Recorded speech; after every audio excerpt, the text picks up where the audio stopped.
The Call of the Wild by Jack London. Chapter 1. Into the Primitive.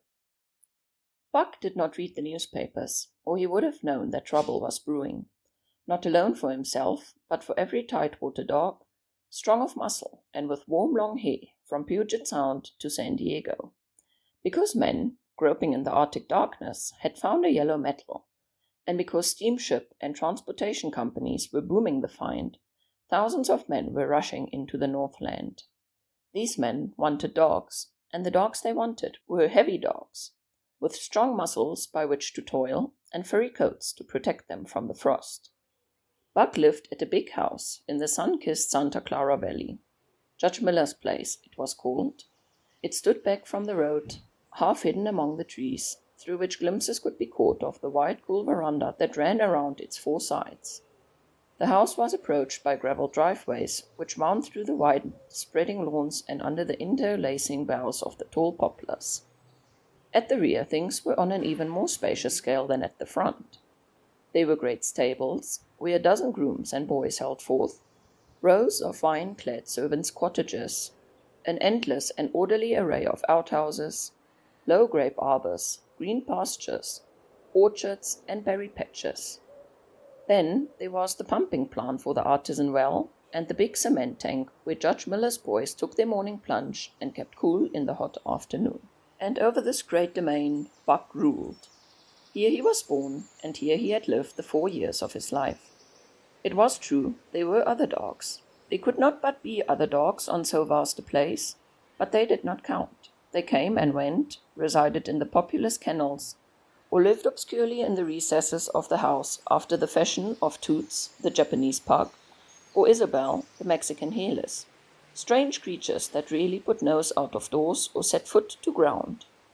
On the other hand, there were the fox terriers, a score of them at least, who yelped fearful promises at Toots and Isabel, looking out of the windows at them and protected by a legion of housemaids armed with brooms and mops.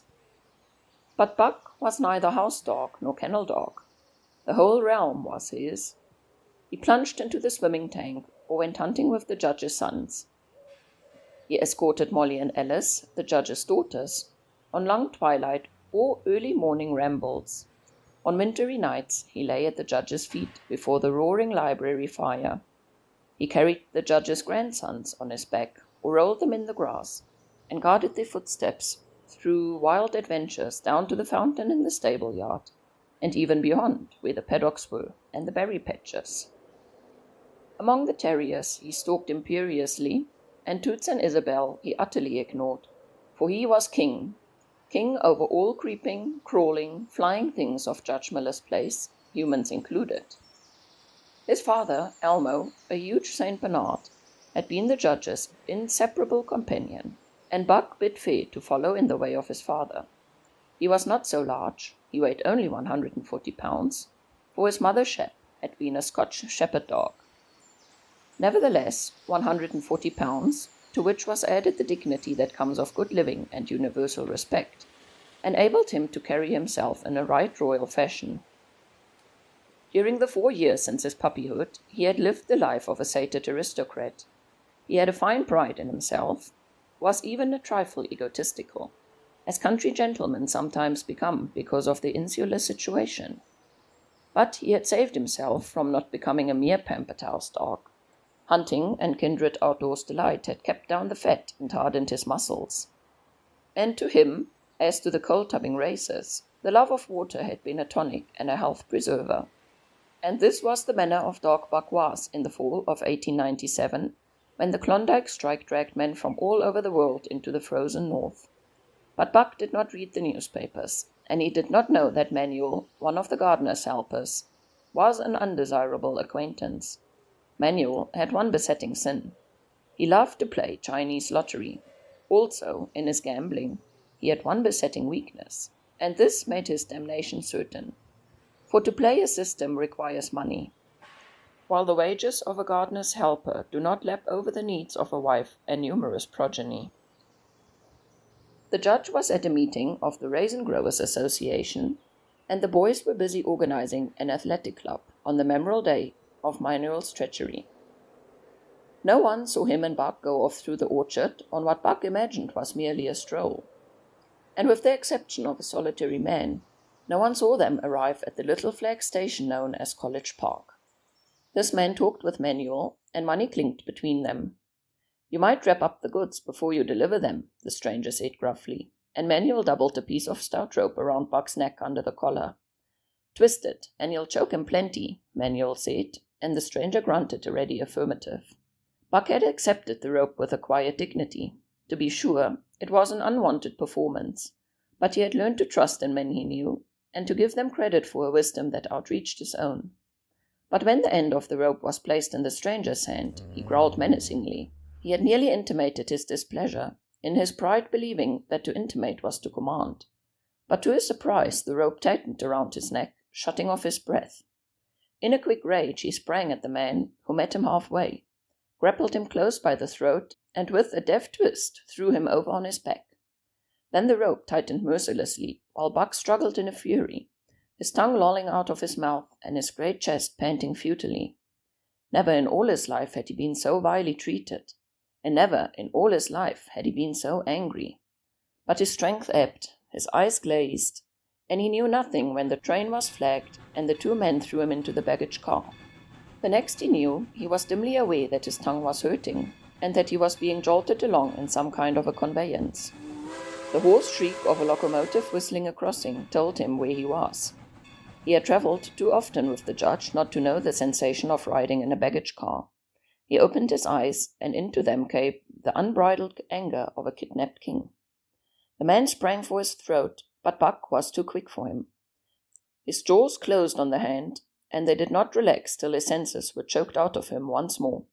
"Yep, has the fits," the man said, hiding his mangled hand from the baggage man, who had been attracted by the sounds of a struggle. "I'm taking him up for the boss to Frisco. A crack dog doctor there thinks that he can cure him." Concerning that night's ride, the man spoke most eloquently for himself, in a little shed back of a saloon on the San Francisco waterfront. "All I get is 50 for it," he grumbled, "and I wouldn't do it for over 1,000 cold cash." His hand was wrapped in a bloody handkerchief, and the right trouser leg was ripped from knee to ankle. "How much did the other mug get?" the saloon keeper demanded. 100, was the reply. "Wouldn't take a sou less, so help me." "That makes 150, the saloon keeper calculated, "and he's worth it, or I'm a squarehead." The kidnapper undid the bloody wrappings and looked at his lacerated hands. "If I don't get the hydrophobia—" "It will be because you was born to hang," laughed the saloon keeper. "Here, lend me a hand before you pull your freight," he added. Dazed, suffering intolerable pain from throat and tongue, with the life half throttled out of him, Buck attempted to face his tormentors. But he was thrown down and choked repeatedly, till they succeeded in filing the heavy brass collar from off his neck. Then the rope was removed, and he was flung into a cage-like crate. There he lay for the remainder of the weary night, nursing his wrath and wounded pride. He could not understand what it all meant. What did they want with him, these strange men? Why were they keeping him pent up in this narrow crate? He did not know why, but he felt oppressed by the vague sense of impending calamity. Several times during the night he sprang to his feet when the shed door rattled open, expecting to see the judge, or the boys at least. But each time it was the bulging face of the saloon keeper that peered in at him by the sickly light of a tallow candle. And each time the joyful bark that trembled in Buck's throat was twisted into a savage growl. But the saloon keeper let him alone, and in the morning 4 men entered and picked up the crate. More tormentors, Buck decided, for they were evil-looking creatures, ragged and unkempt, and he stormed and raged at them through the bars. They only laughed and poked sticks at him, which he promptly assailed with his teeth until he realized that that was what they wanted. Whereupon he lay down sullenly and allowed the crate to be lifted into a wagon. Then he, and the crate in which he was imprisoned, began a passage through many hands. Clerks in the express office took charge of him. He was carted out in another wagon. A truck carried him with an assortment of parcels and boxes upon a ferry steamer. He was tucked off the steamer into a great railway depot, and finally he was deposited in an express car. For 2 days and nights this express car was dragged along the tail of a shrieking locomotive, and for 2 days and nights Buck neither ate nor drank. In his anger, he had met the first advances of the express messengers with growls, and they had retaliated by teasing him. When he flung himself against the bars, quivering and throbbing, they laughed at him and taunted him. They growled and barked like detestable dogs, meowed and flapped their arms and crowed. It was all very silly, he knew, but therefore the more outrage to his dignity, and his anger waxed and waxed. He did not mind the hunger so much, but the lack of water caused him severe suffering, and fanned his wrath to fever pitch. For that matter, high-strung and finely sensitive, the ill treatment had flung him into a fever, which was fed by the inflammation of his parched and swollen tongue and throat. He was glad for one thing: the rope was off his neck.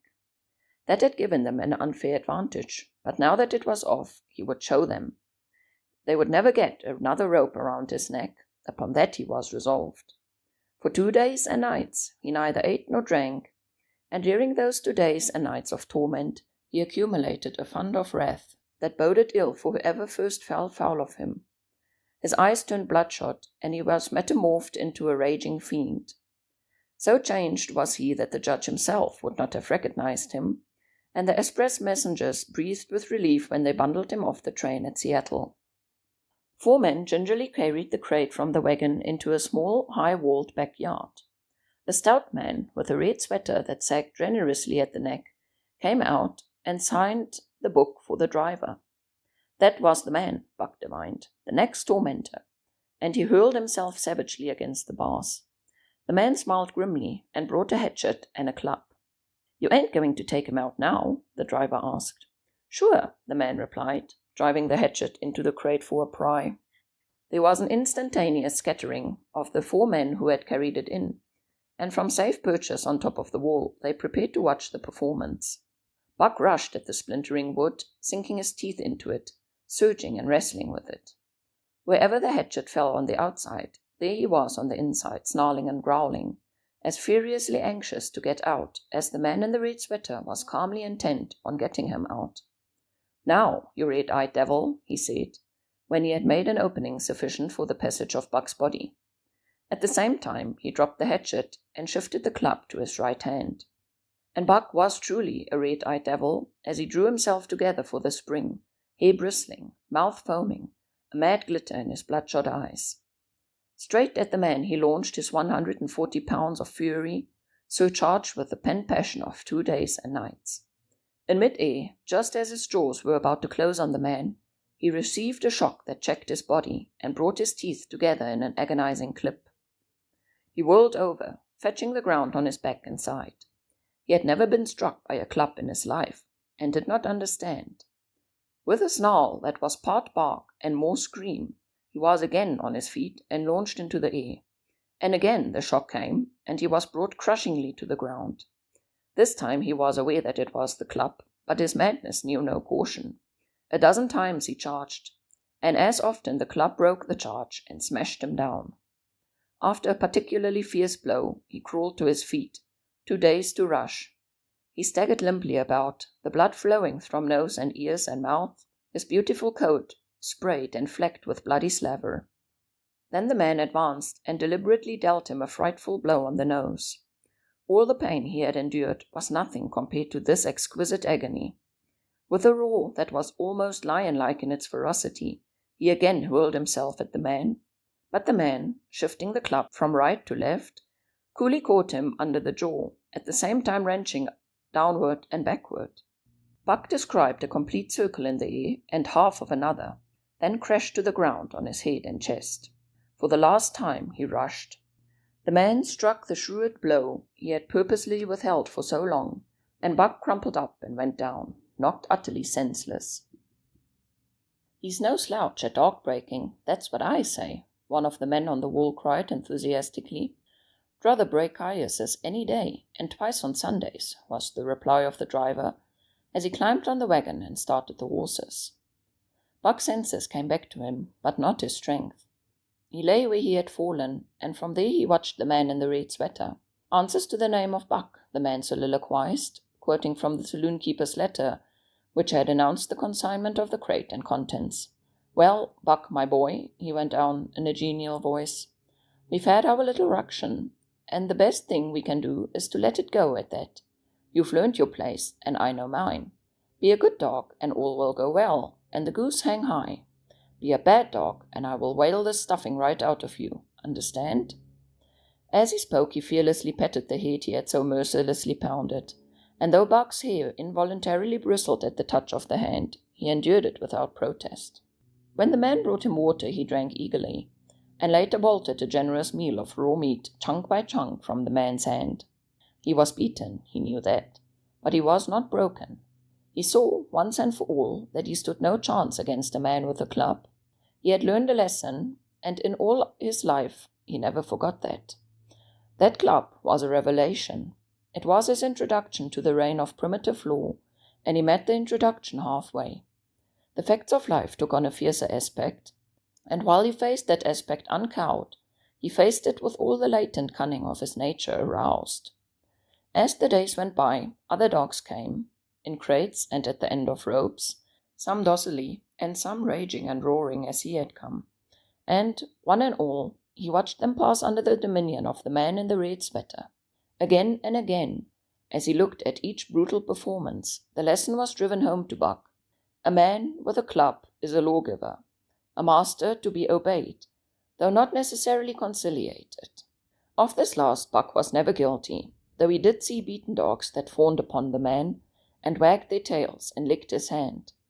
He also saw one dog that would neither conciliate nor obey, finally killed in the struggle for mastery. Now and again men came, strangers, who talked excitedly, wheedlingly, and in all kinds of fashions to the man in the red sweater. And at such times that money passed between them, the strangers took one or more of the dogs away with them. Buck wondered where they went, for they never came back, but the fear of the future was strong upon him, and he was glad each time when he was not selected. Yet his time came, in the end, in the form of a little wizened man who spat broken English and many strange and uncouth exclamations which Buck could not understand. "Sacre damn!" he cried, when his eyes lit upon Buck. "That one fine damn bully dog, eh? How much?" 300, and a present at that, was the prompt reply of the man in the red sweater. "And seeing it's government money, you ain't got no kick coming, eh, Parole?" Parole grinned. Considering that the price of dogs had been boomed skyward by the unwanted demand, it was not an unfair sum for so fine an animal. The Canadian government would be no loser, nor would its dispatches travel the slower. Parole knew dogs, and when he looked at Buck, he knew that he was 1 in 1,000. 1 in 10,000, he commented mentally. Buck saw money pass between them, and was not surprised when Curly, a good-natured Newfoundland, and he were led away by the little wizened man. That was the last he saw of the man in the red sweater, and as he and Curly looked at receding Seattle from the deck of the Narwhal, it was the last he saw of the warm Southland. Curly and he were taken below by Parole and turned over to a black-faced giant called Francois. Parole was a French-Canadian and swarthy, but Francois was a French-Canadian half-breed and twice as swarthy. They were a new kind of men to Buck, of which he was destined to see many more, and while he developed no affection for them, he nonetheless grew honestly to respect them. He speedily learned that Parole and Francois were fair men, calm and impartial in administering justice, and too wise in the way of the dogs to be fooled by dogs. In the 'tween decks of the Narwhal, Buck and Curly joined 2 other dogs. One of them was a big, snow-white fellow from Spitzbergen, who had been brought away by a whaling captain, and who had later accompanied a geological survey into the Barrens. He was friendly, in a treacherous sort of way, smiling into one's face the while he meditated some underhand trick, as for instance, when he stole from Buck's food at the first meal. As Buck sprang to punish him, the lash of Francois' whip sang through the air, reaching the culprit first, and nothing remained to Buck but to recover the bone. That was fair of Francois, he decided, and the half-breed began to rise in Buck's estimation. The other dog made no advances, nor received any. Also, he did not attempt to steal from the newcomers. He was a gloomy, morose fellow, and he showed Curly plainly that all he desired was to be left alone, and further that there would be trouble if he were not left alone. Dave, he was called, and he ate and slept, or yawned between times, and took interest in nothing, not even when the Narwhal crossed Queen Charlotte Sound, and rolled and pitched and bucked like a thing possessed.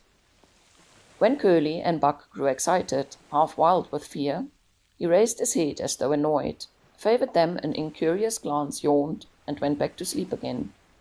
Day and night the ship throbbed to the tireless pulse of the propeller, and though one day was very like another, it was apparent to Buck that the weather was growing steadily colder. At last, one morning, the propeller was quiet, and the narwhal was pervaded with an atmosphere of excitement. He felt it, as did the other dogs, and knew that a change was at hand. Francois leashed them and brought them on deck. At the first step upon the cold surface, Buck's feet sank into a white mushy something very much like mud. He sprang back with a snort. More of this white stuff was falling through the air. He shook himself, but more of it fell upon him. He sniffed it curiously, then licked some up on his tongue. It bit like fire, and the next instant was gone. This puzzled him. He tried it again with the same result. The onlookers laughed uproariously, and he felt ashamed. He knew not why, for it was his first snow. Chapter 2. The Law of Club and Fang. Buck's first day on the Daya beach was like a nightmare. Every hour was filled with shock and surprise. He had been suddenly jerked from the heart of civilization and flung into the heart of things primordial. No lazy, sun-kissed life was this, with nothing to do but loaf and be bored. Here was neither peace nor rest, nor a moment's safety. All was confusion and action, and every moment life and limb were in peril. There was an imperative need to be constantly alert, for these dogs and men were not town dogs and men. They were savages, all of them, who knew no law but the law of club and fang. He had never seen dogs fight as these wolfish creatures fought, and his first experience taught him an unforgettable lesson. It is true, it was a vicarious experience, else he would not have lived to profit by it. Curly was the victim. They were camped near the log store, where she, in her friendly way, made advances to a husky dog the size of a full-grown wolf, though not half as large as she was. There was no warning, only a leap in like a flash, a metallic clip of teeth, a leap out equally swiftly, and Curly's face was ripped from eye to jaw. It was the wolf manner of fighting, to strike and leap away, but there was more to it than this. 30 or 40 huskies ran to the spot and surrounded the combatants in an intent and silent circle. Buck did not comprehend that silent intentness, nor the eager way with which they were licking their chops. Curly rushed her antagonist, who struck again and leapt aside. He met her next rush with his chest, in a peculiar fashion that tumbled her off her feet. She never regained them.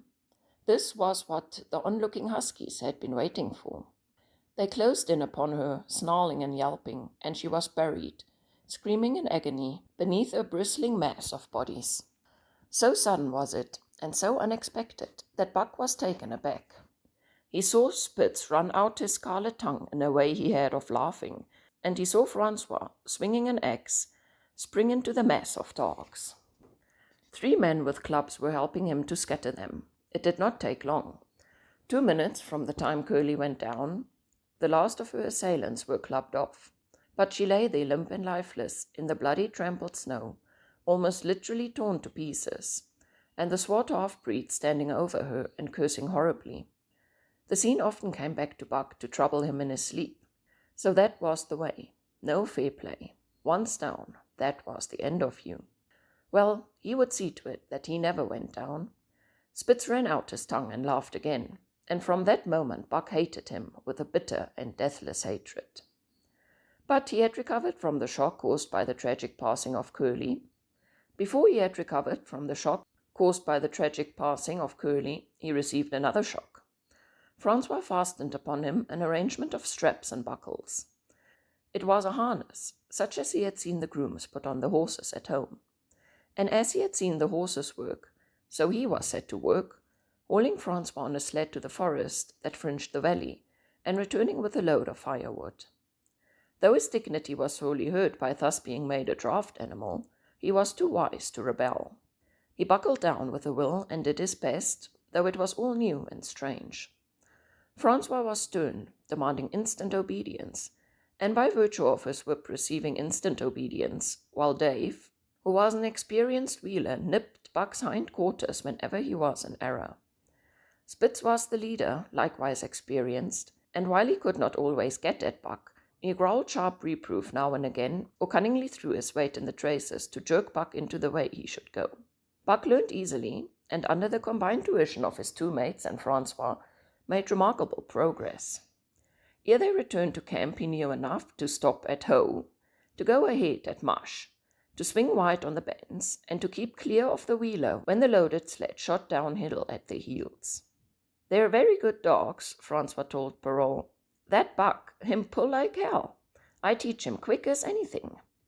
By afternoon, Parole, who was in a hurry to be on the trail with his dispatches, returned with 2 more dogs. Billy and Joe, he called them, 2 brothers and true huskies both. Sons of the one mother though they were as different as night and day.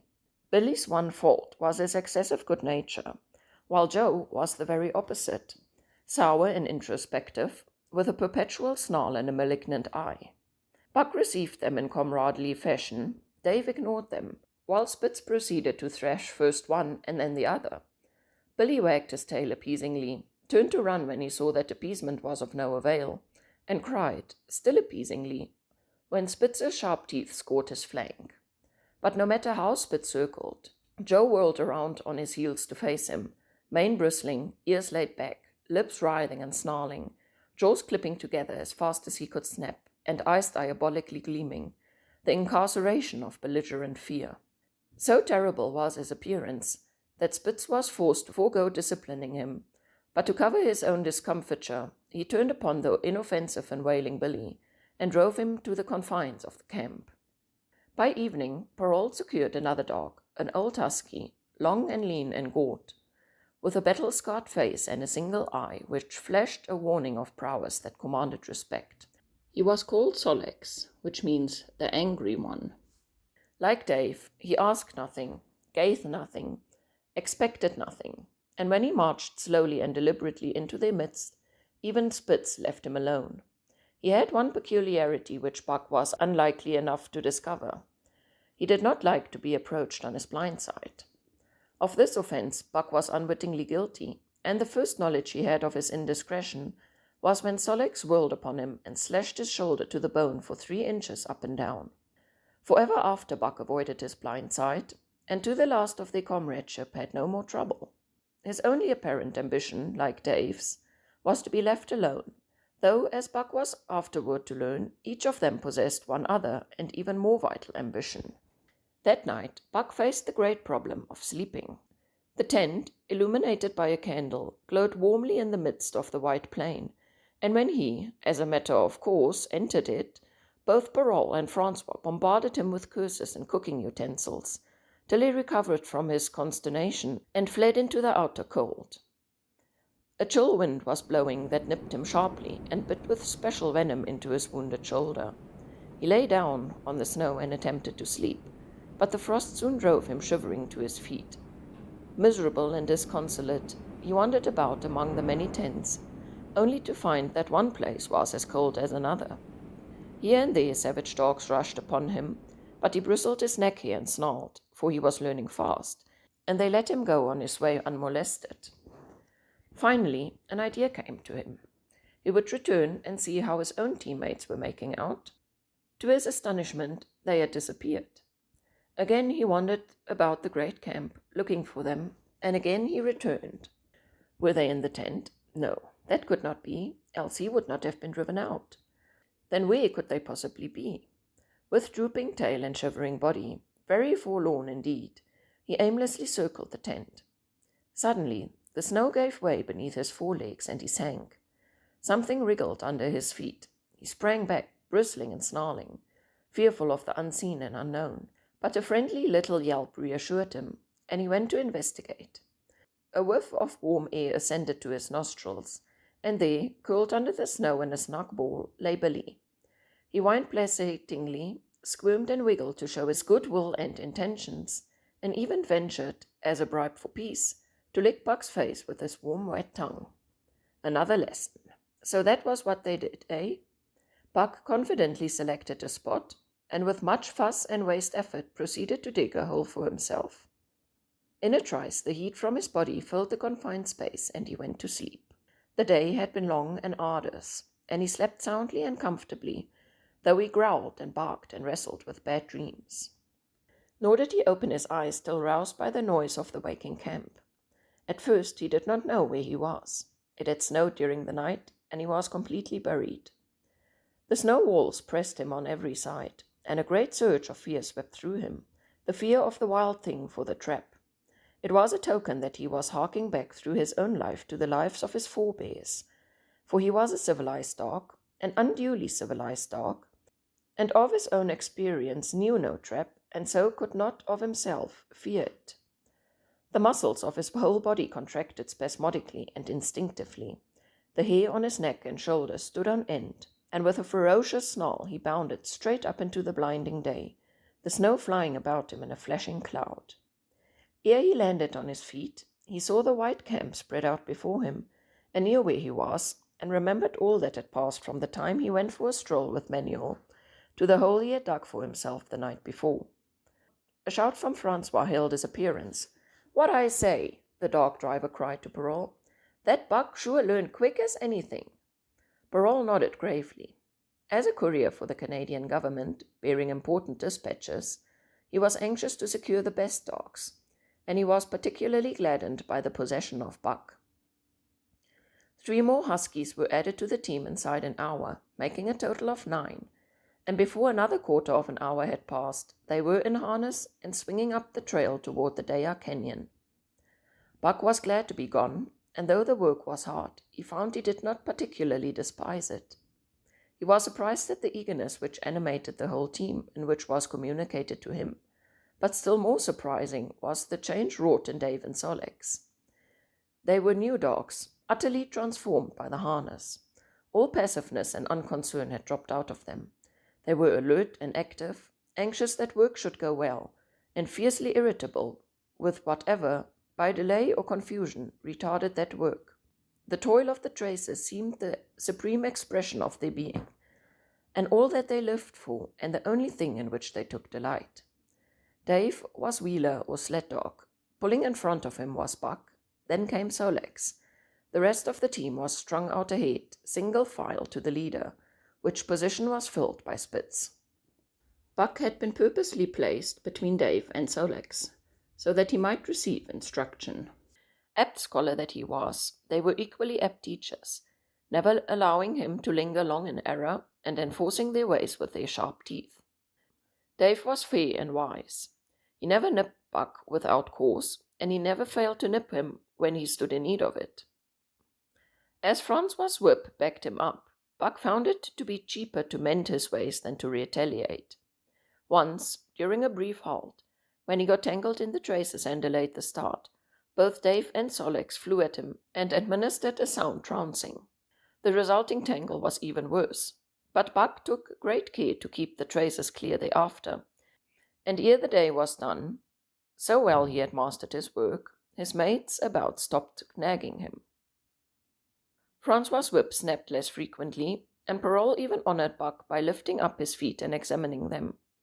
It was a hard day run, up the canyon, through sheep camp, past the scales and the timberline, across glaciers and snowdrifts, hundreds of feet deep, and over the great Chilkoot Divide, which stands between the salt water and the fresh, and guards forbiddingly the sad and lonely north.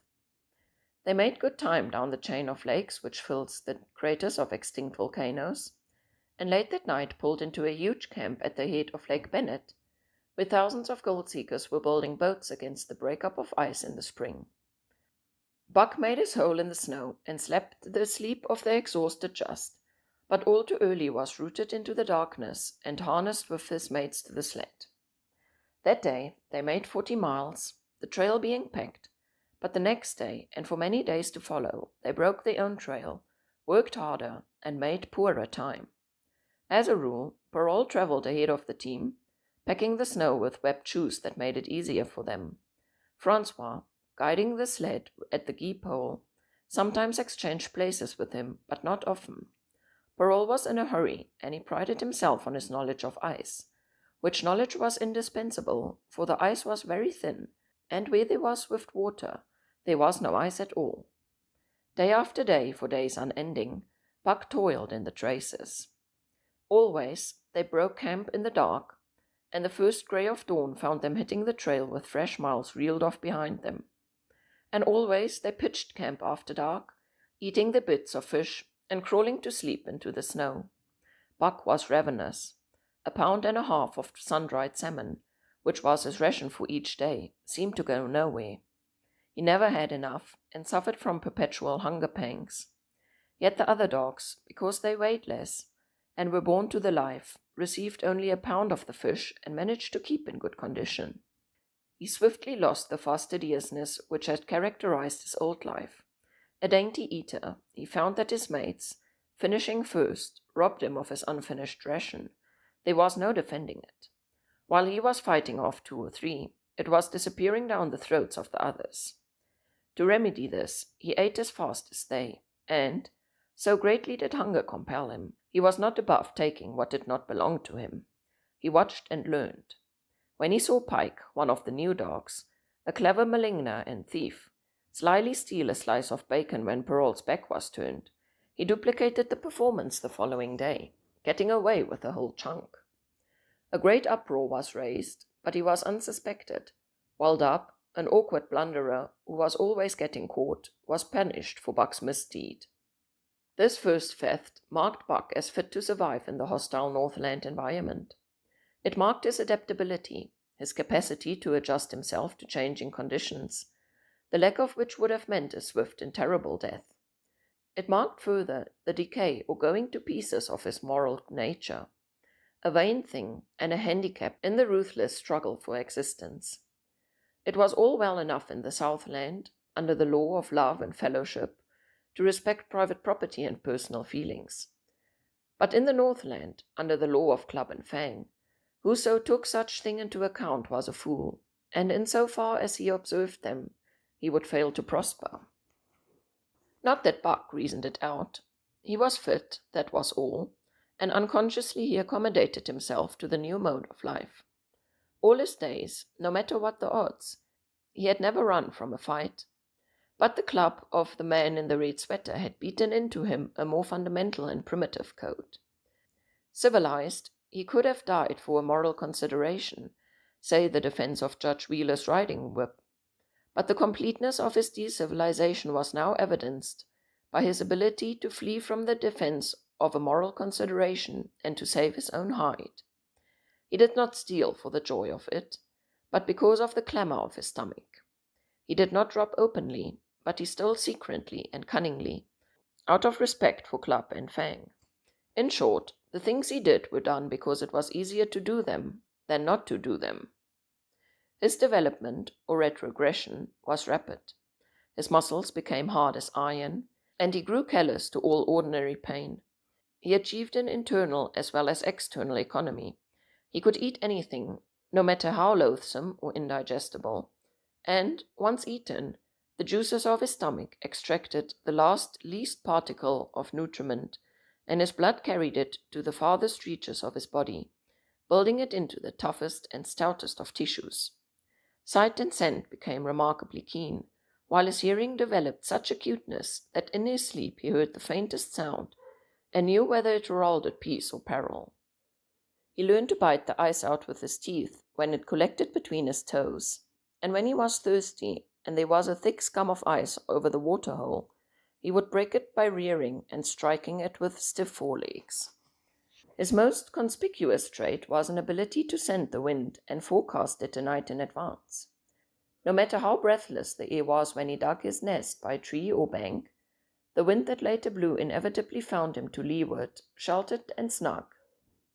And not only did he learn by experience, but instincts long dead became alive again. The domesticated generations fell from him. In vague ways he remembered back to the youth of the breed, to the time the wild dogs ranged in packs through the primeval forest and killed their meat as they ran it down. It was no task for him to learn to fight with cut and slash and the quick wolf snap. In this manner had fought forgotten ancestors. They quickened the old life within him, and the old tricks which they had stamped into the heredity of the breed were his tricks. They came to him without effort or discovery, as though they had been his always.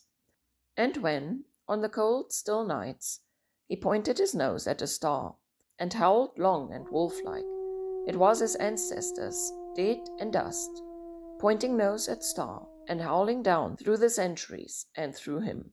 And his cadences were their cadences, the cadences which voiced their woe, and what to them was the meaning of the stillness and the cold and dark. Thus, as a token of what a puppet thing life is, the ancient song surged through him, and he came into his own again.